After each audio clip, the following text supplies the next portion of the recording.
Sorry for the interruption. Yeah. Okay. Okay. So I would like to introduce myself. My name is Daniela Camhy. I'm from University of Graz, and I'm also the head of the Institute of Philosophy with Children and Youth. The lecture is today Teaching, Thinking and Philosophical Inquiry in the Classroom. Das geht nicht. Es geht nicht. Es geht nicht. Einfach enter. Es geht nicht. Also, geht nicht. Okay. Here? Okay. Okay, sorry.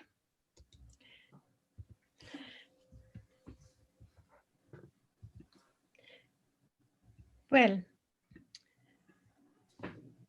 we all know that we live in an era where changes are constantly taking place at an accelerating pace, and globalization is in full flow. And this, of course, influences everything. The increasing global conflicts, from contrast between value and knowledge orientation to the worldwide COVID-19 pandemic, mean to face new major challenges, particularly also in the field of tension of divergent cultures and worldviews. Conflicts of life forms show up. They point to a close coupling between facts of life and the variety of life forms, problems of interculture and understanding and cooperation. Es geht nicht. Ich wollte mein Es geht nicht. Es funktioniert nicht. Es funktioniert nicht. Ich wollte die Daniela, you just need to click on the right arrow. Yeah. Okay, now I see it. So, I'm sorry. Global changes leave no aspects of our lives unchanged. So we live in this global world where people are grappling with the complex challenges. And many, many questions occur. How can we best prepare pupils and students to succeed in this 21st century? And what does a person need to survive and to contribute to this world? Of course, we need skills and competencies, but which skills and competencies, strategies, attitudes are essential for reflection, for better understanding, for good judgment and reasonable behavior? What challenge should be made? Well, if we think about John Dewey, maybe you know John Dewey, you know him maybe from his book about democracy and experience. And the problem, he says, with which philosophy must deal with, to have meaning for the present time arises from the changes occurring with an ever-increasing speed. I mean, maybe you know John Dewey also from learning by doing and project education, project work in schools. Well, if we think about the deep social economic changes, where there are changes of values, gender roles, individualization, the loss of belonging and embedding, the virtual worlds are developing rapidly with the new worlds of experience, and professional worlds are changing, new employment identities, and of course, society is based on new foundations. So the considerations for the field of education. So what can we do? We have to be aware of this responsibility for the future, and it is unthinkable without consciousness and responsibility for the future, and it demands somehow a cognitive access. That means Dieter Birnbacher, who wrote a book about responsibility for a future generation. And what does it mean to be, to have human consciousness and better thinking? And Václav Havel thinks without a worldwide revolution in the field of human consciousness, nothing will be changed for the better. So what requirements for educational change? And if you know Anne-Margaret Schaap, she was the co-director of the first Institute of Philosophy with Children in Montclair. She says there must be a shift in the educational world from the accumulation of knowledge to the importance to cultivate social, especially democratic skills. And we need a holistic orientation. There should be a commitment to holistic view of education with a special emphasis on the personal development of life skills for an effective, meaningful participation in and contribution to a modern, multicultural and multi-ethnic society. And we all think about where we can start. And Matthew Lipman, he was the head of the Institute for the Advancement of Philosophy for Children in Montclair, and he was the founder. He founded Philosophy for Children, a new discipline, I would say. And he developed books for teachers, real manuals for teachers who never had philosophy, and a whole curriculum also for children in different areas like language philosophy, logic, aesthetics, ethics, social philosophy. And he started because the place, he says, to begin is with deliberation. In practice, the course we should follow is set our sights on the improvement of reasonableness and judgment as the goals of education, and then allow the transmission of knowledge to be adjusted accordingly. Well, Matthew Lipman was also a pupil of John Dewey. And he also focused on democracy and on reasonableness, on making good judgment and better thinking. So educational needs have changed. To recognize equal rights, we have to develop skills essential to the international and intercultural relations. So some skills essentially to international intercultural relations are cooperation, openness to unfamiliar ways and ideas, respect for persons and personhood, ability to communicate, ability to perceive underlying assumptions and deepen understanding, to search alternatives and sensitive to similarities and differences. And of course, the ability to think critically, creatively, and caring. To have empathy, to put you in the shoes of another person. And of course, the ability to self-correct. But how should we foster these thinking skills, these competencies? Well, it's an education for thinking. Thinking becomes the subject of our thinking, and teaching of thinking becomes not only necessary but imperative. And philosophy deals with questions, especially also the question on how to think better. So if we think about the art of questioning, and it is a kind of art to ask questions in philosophy, because philosophical questions should make you think deeper, and they should offer you more room for thinking, for your own thinking, for autonomy, for your own critical thinking, creative thinking, and caring thinking. That which has always distinguished the greatest philosophers in their ability to question what no one else had thought to question, and thereby to challenge the prejudgments and prejudice of which most of us are unaware, even so we hold them, says Richard Bernstein, a philosopher from the States. And if I think about Charles Sanders Peirce, he was the teacher of John Dewey. He defined inquiry as a process we engage in to move ourselves from a state of uncertainty and doubt to a state of belief, which we might call knowledge or certainty.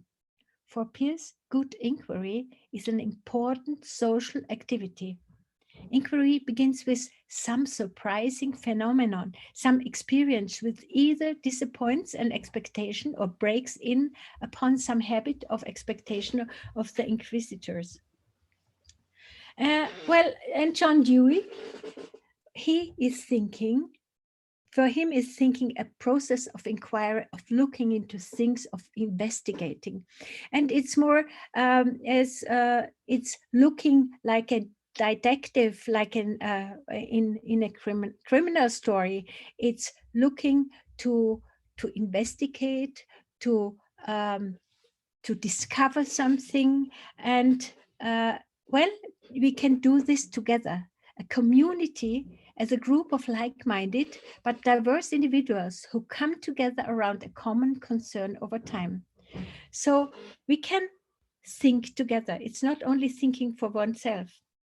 So Matthew Limpman thinks converting the classroom into a community of inquiry in which students listen to one another with respect, build on one another's ideas, challenge one another to supply reasons for otherwise unsupported opinions, assist each other in drawing inferences from what has been said, and seek to identify one another's assumptions.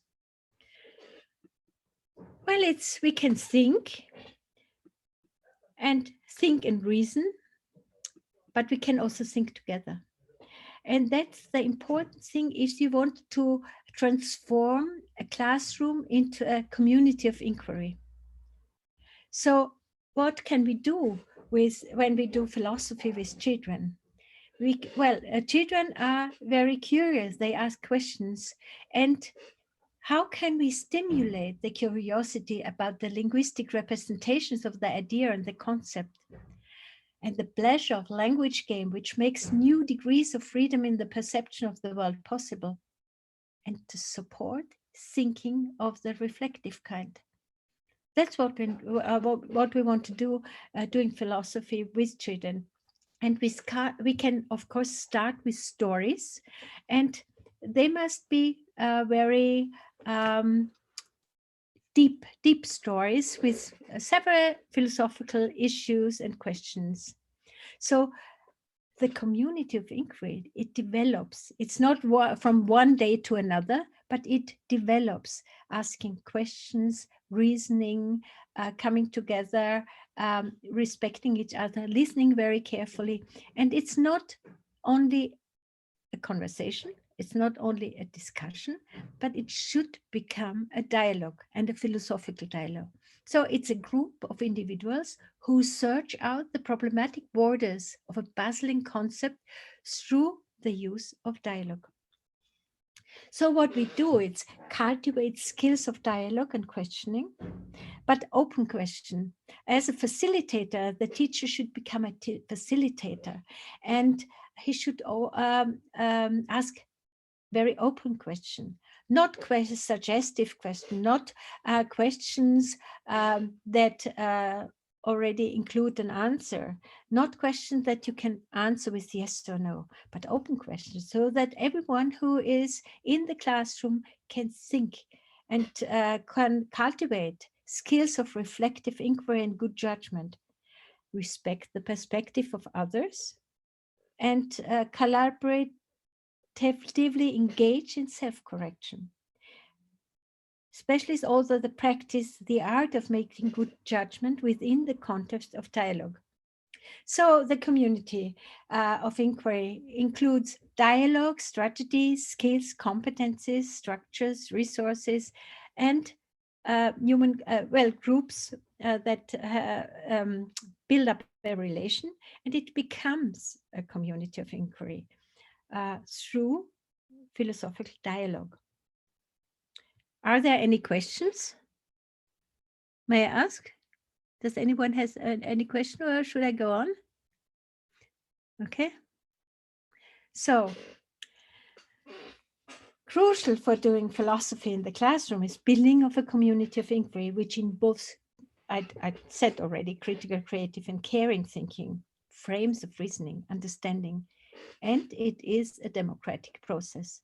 It's not only that you teach democracy, it's that you live philosophy, and children and young people, or also adults in a community to inquire, experience democracy.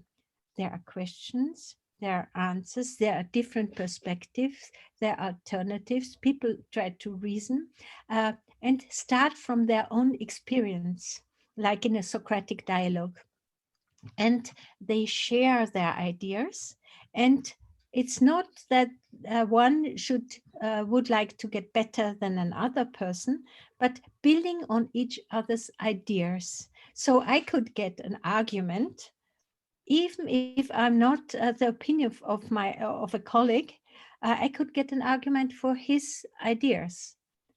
And so I could help to understand better what he wants to say, even if I'm not in sharing his opinion. So it helps children and adults to develop tools to make decisions, to become more thoughtful and more reflective citizens. It is characterized by puzzlement and wonder, tolerance, respect, intellectual risk-taking, and self-correction. As in Hannah Arendt's view, one aim of education is the cultivation of the future action of young people. It is the most important goal of education to build children to participate in the society. And the important thing is that that there is a very safe atmosphere, that children, that they feel safe to talk about their ideas, to talk about their ideas, to talk about their ideas, to talk about their thinking.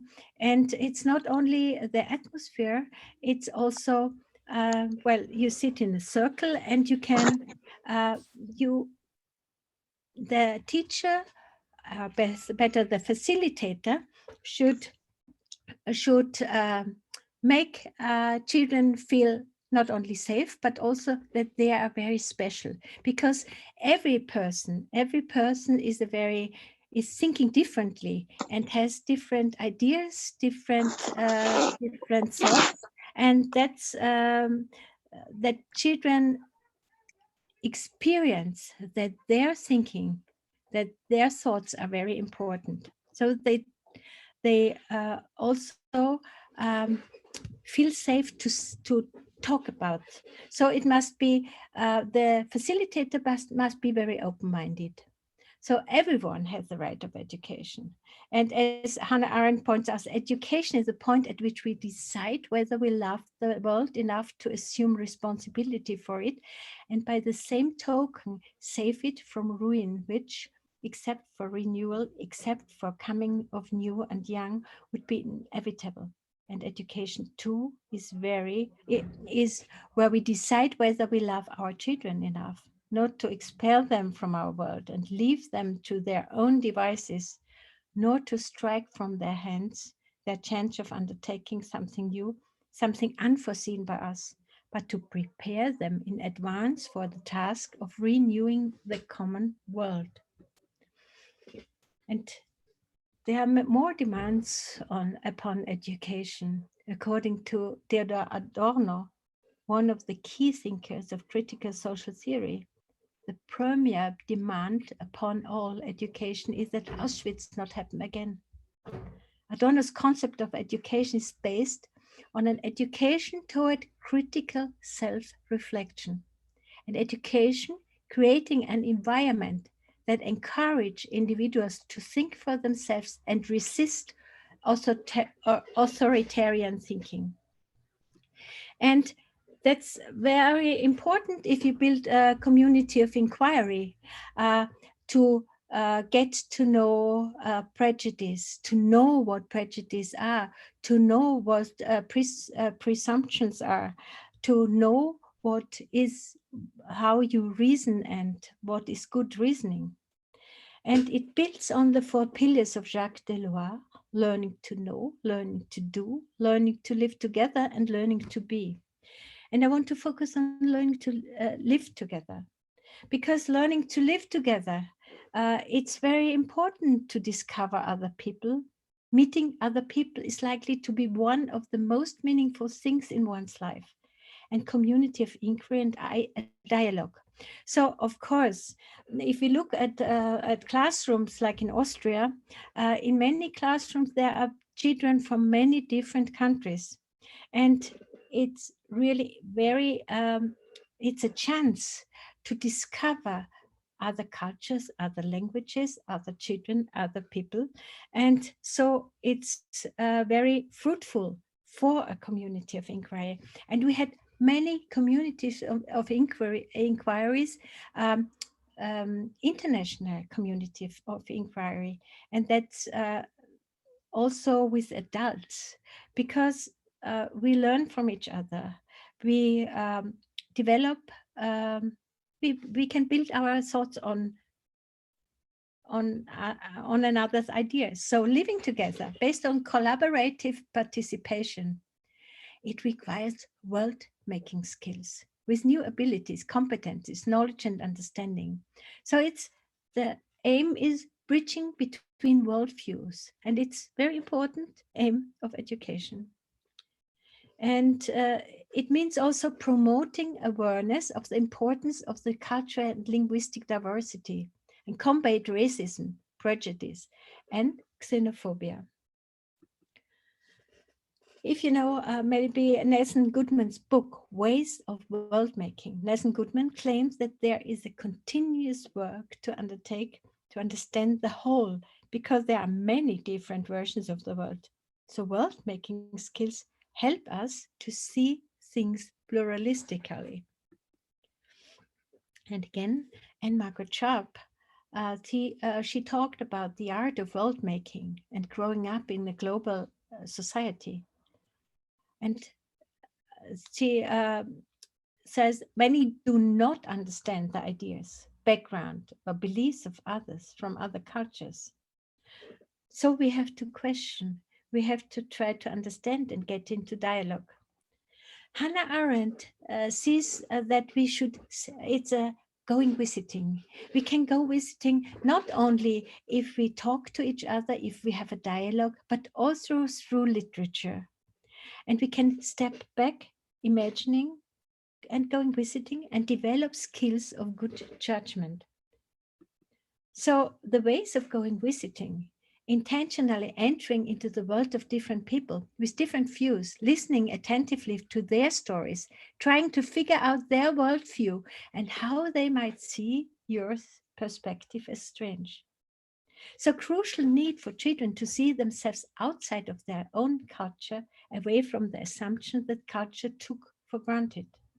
So participating in the diverse community of inquiry is very fruitful, and the master the art of thinking your own thoughts.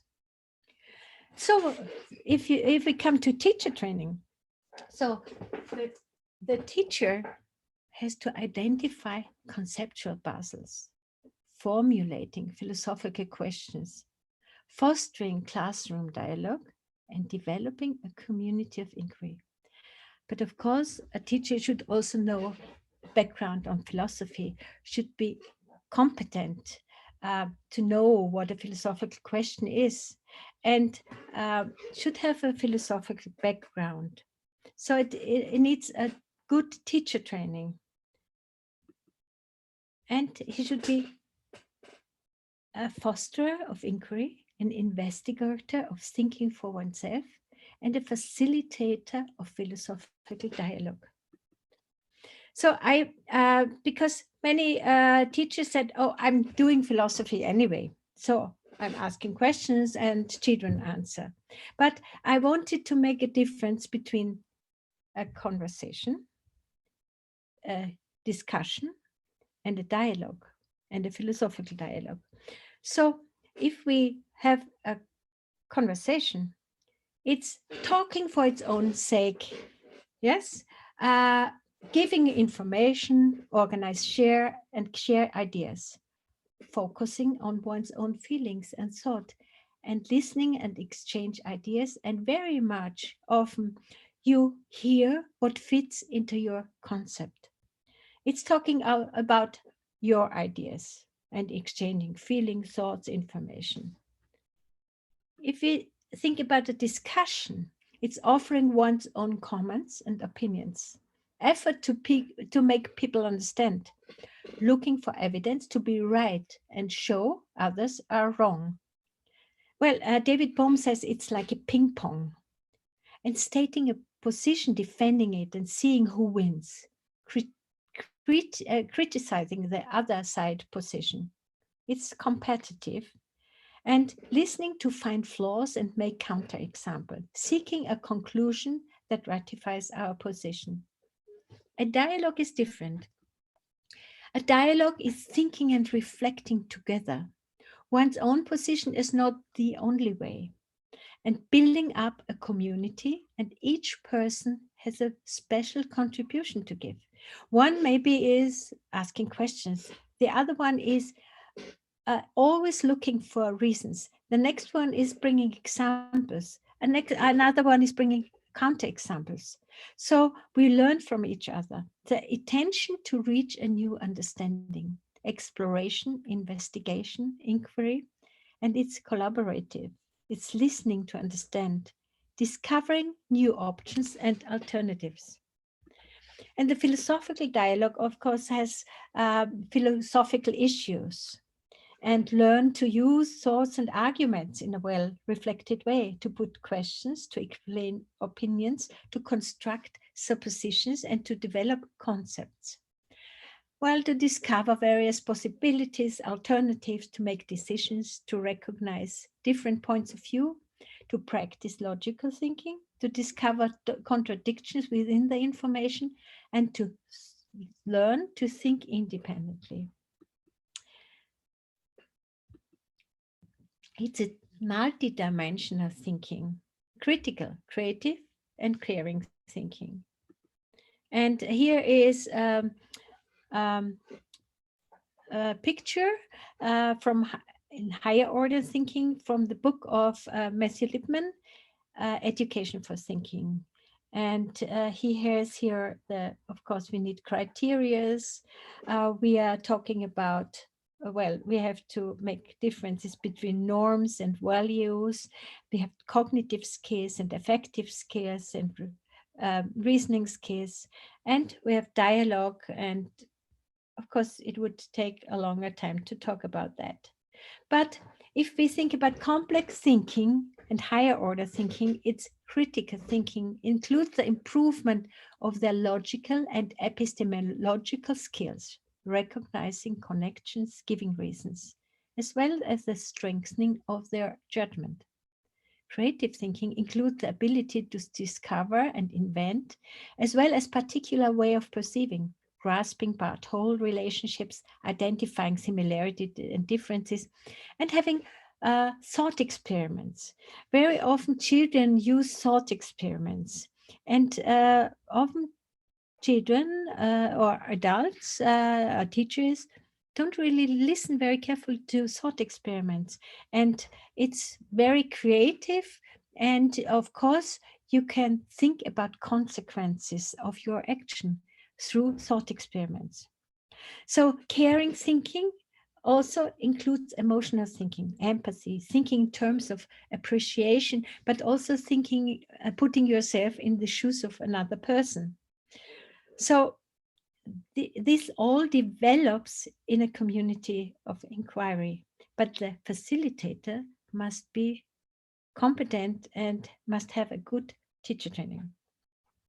It's also a dialogue is self-correcting in that it is a kind of discussion that takes place in a community of inquiry where all participants are on the alert for irrelevance, incorrectness, falsehood, or any other kind of fallacy or error in reasoning or judgments. So the community of inquiry is thus a critical community as well as a creative one, in that each participant stands ready to correct others and to be corrected by them in order to further inquire, to which they are all committed.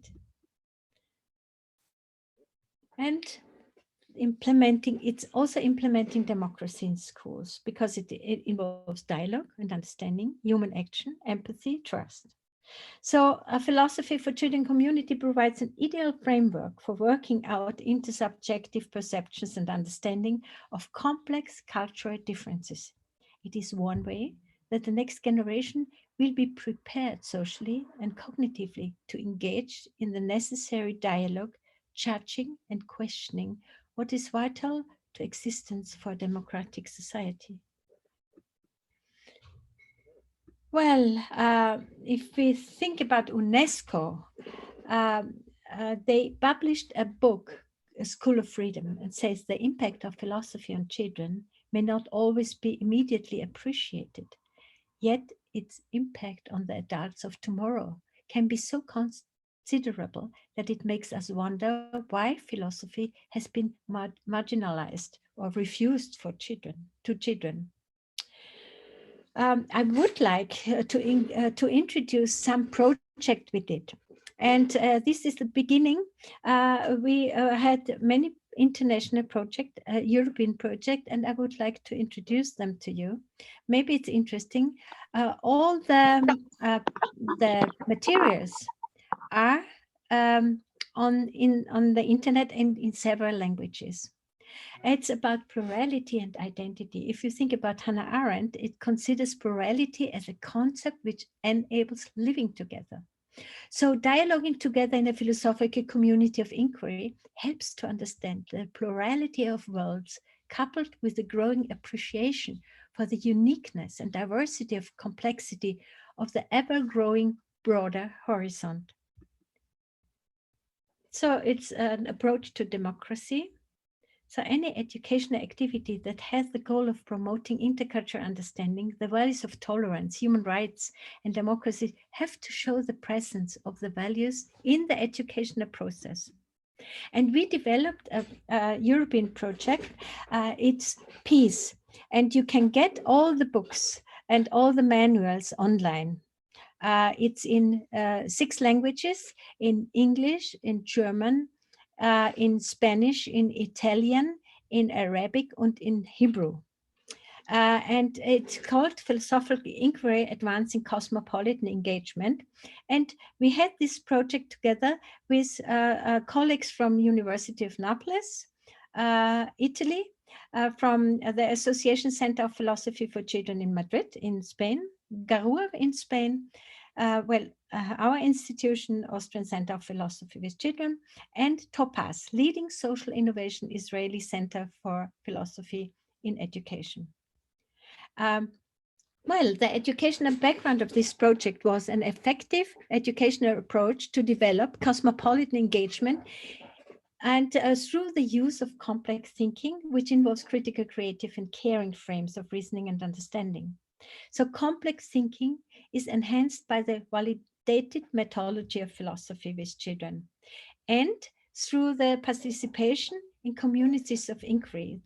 Children at the risk of marginalization or exclusion and children who move in the majority culture come to engage with one another on equal terms as they seek to construct meaning, develop a worldview, and seek their own response to the question, how ought we live? And we had the cosmopolitanism can be seen as a frame of mind, since we need a new cosmopolitan syntax of reality. We also need a new grammar of thought based on a socio-scientific rationality, which help us in the acknowledgement of the otherness of those who are culturally different, the future, nature, the object, and other rationalities. It's from Ulrich Beck.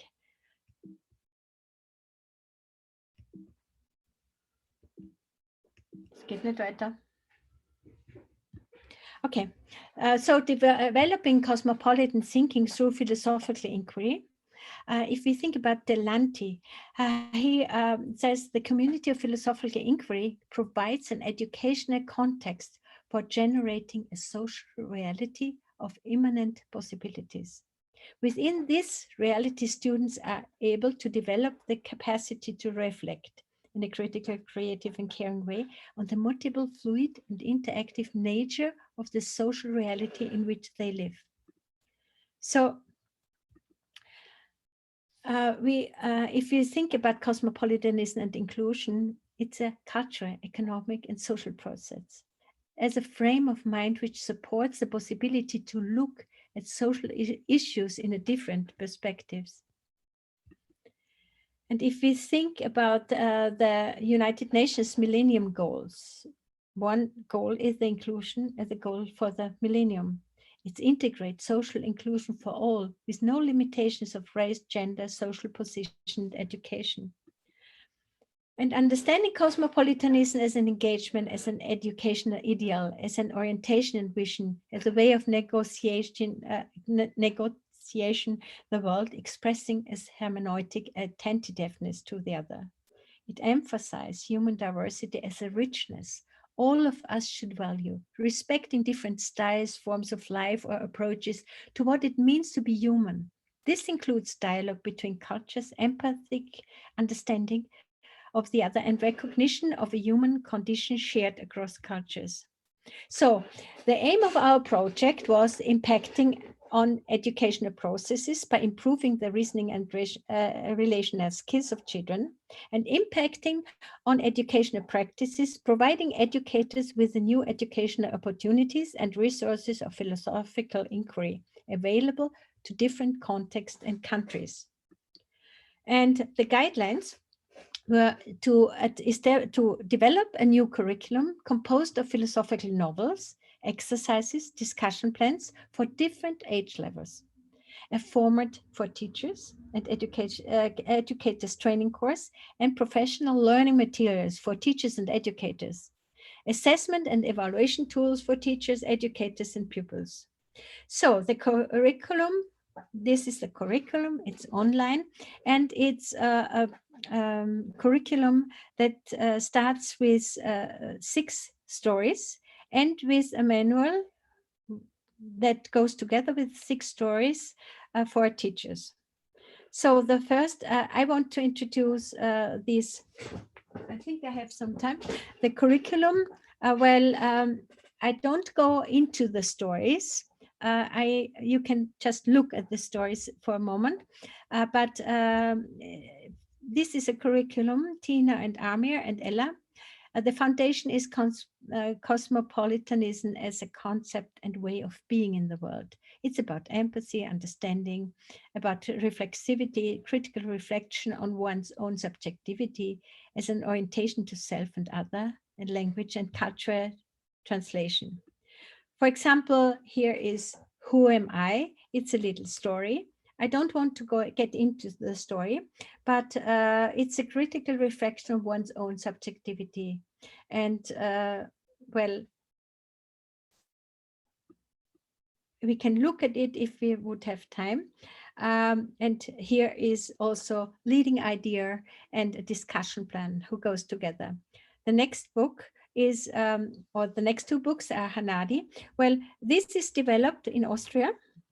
The first story, Tina and Amir and Ella, and it includes children from different countries that are in school in Austria, like children from Bosnia, from Serbia, from Slovenia, from Taiwan, from Afghanistan. So different children, and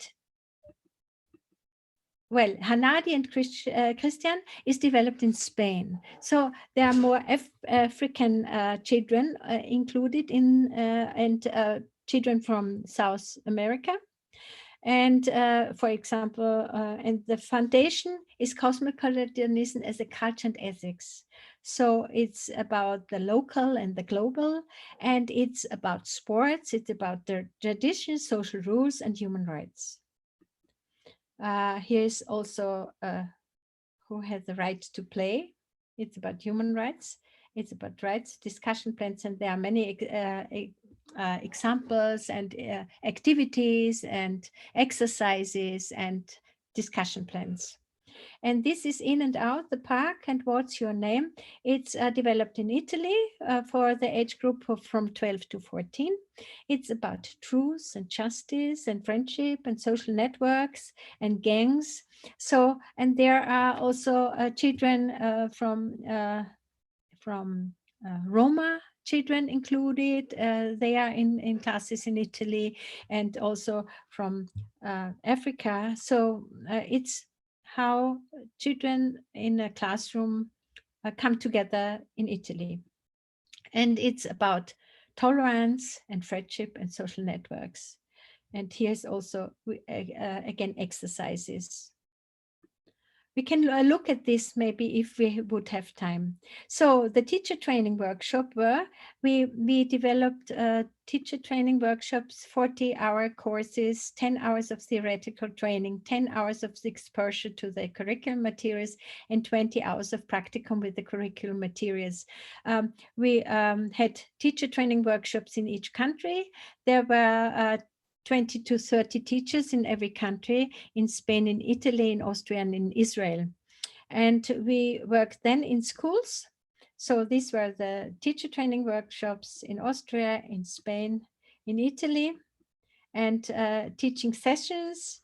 The stories were used in schools by the teachers who were trained.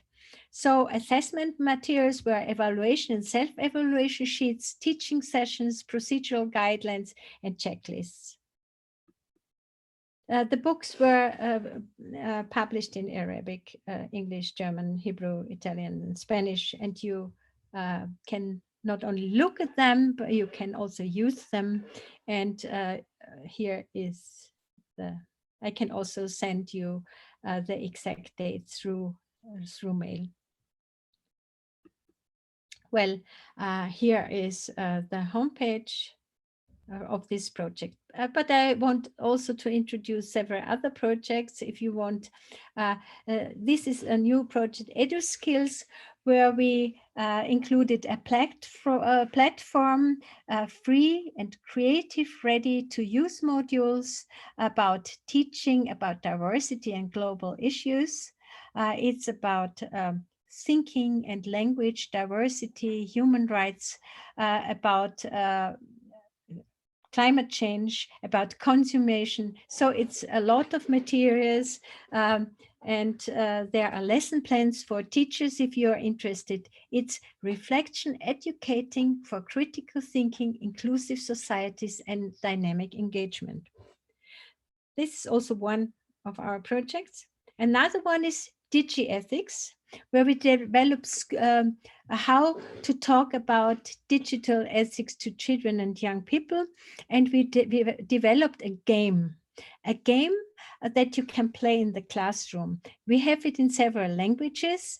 Well, the languages are, I have it in front of me, are English, German, Italian, Slovenian language, Greek language, and Bulgarian and Arabic language.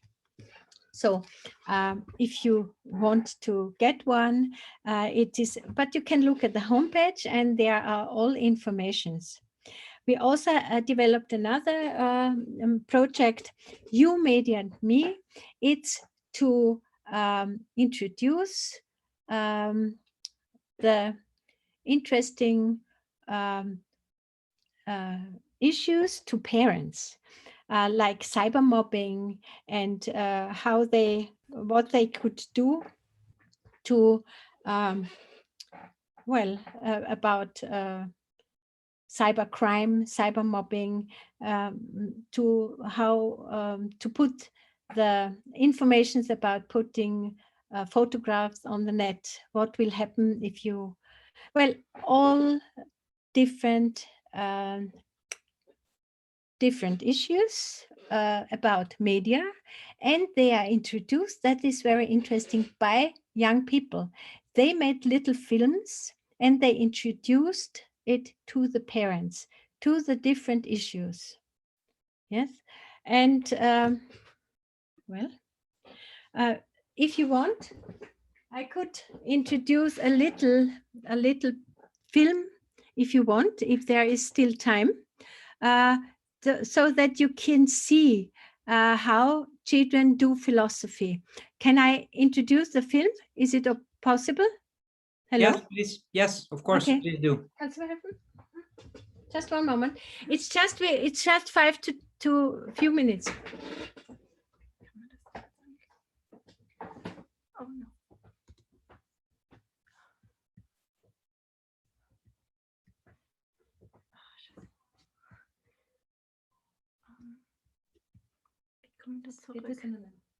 Ich muss irgendwie.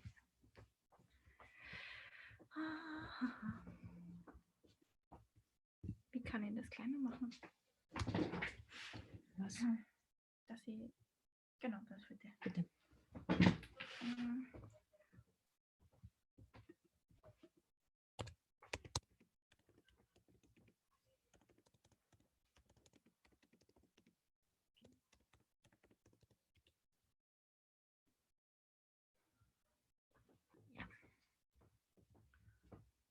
Okay, jetzt müssen wir schauen, dass wir den richtigen Bildschirm freigeben. Passt. Ja?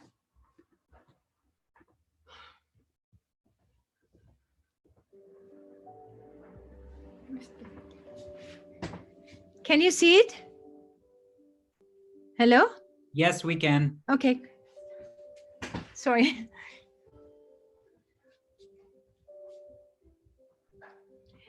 It's a film made by two of my students. It's a film of doing philosophy in Austria, in Graz, in Den Haag, in Netherlands, and in Barcelona, in Spain.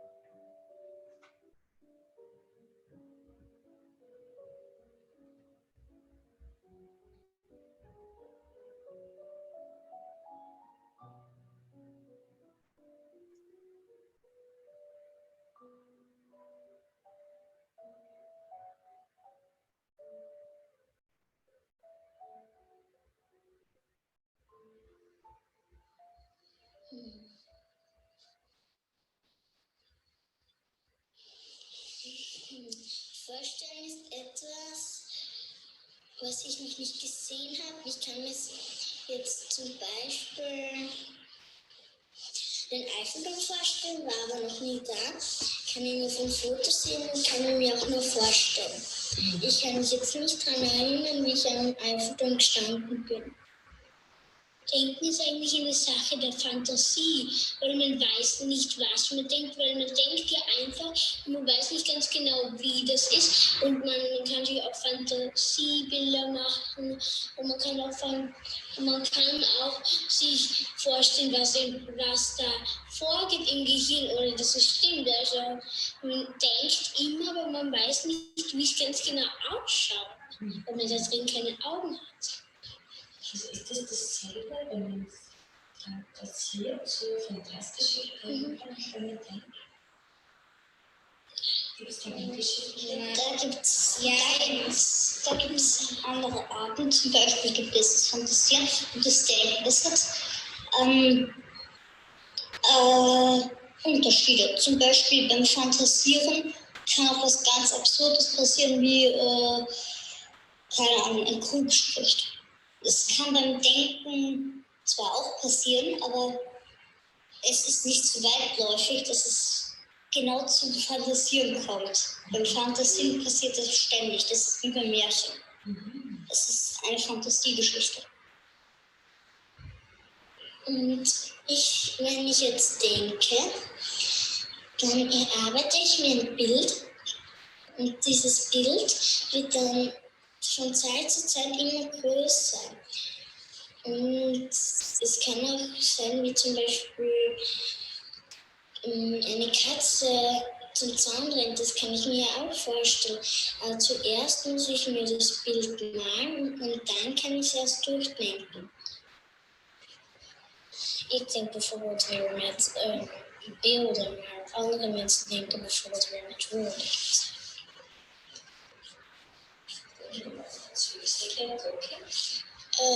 Meestal wel een 15 woorden, want als ik een schaap zie, dan denk ik in mijn hoofd. Dan zie ik een woord schaap. En voor het niks. Zie je dus het schaap voor? Nee. Jij denkt eigenlijk anders als je dus. Eigenlijk een beetje verschillend. Of 1 keer met beelden, dan 1 keer met woorden. Ja. Podem pensar sense usar paraules? Sí. Com pensem? Perquè tu vas pensar per dins i pensar-t'ho per dins i parlar-t'ho per dins. Sí, i llavors com ho penses sense paraules? Però què no et ve de seguida? La paraula. La paraula? Sí. Com si tingués la boca en el cervell. Si et digués, tens que anar allà.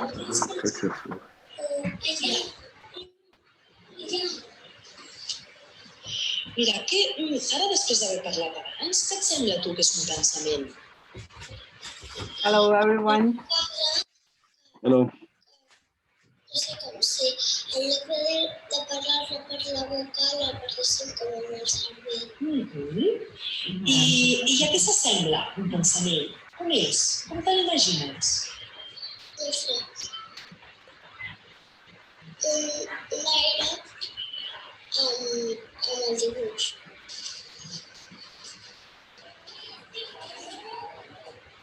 I per què? Per què pensem nosaltres? Perquè si no, no sabríem, ho diríem, però ens diríem, això està malament. Bueno, ens diríem, està malament i no podríem pensar, tampoc. Hi ha alguna manera de posar els pensaments en ordre? Perquè estic...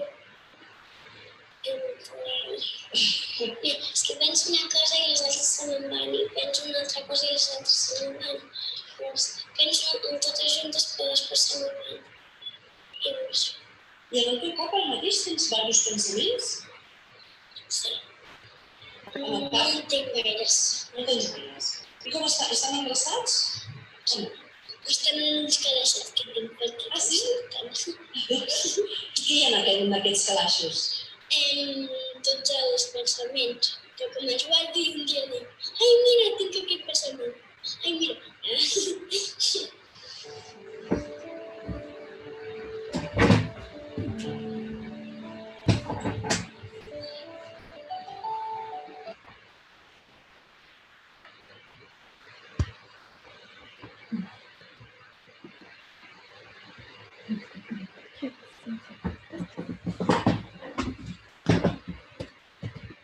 I think maybe you got a little insight about doing philosophy with children. It was just a few minutes. I wanted to show you.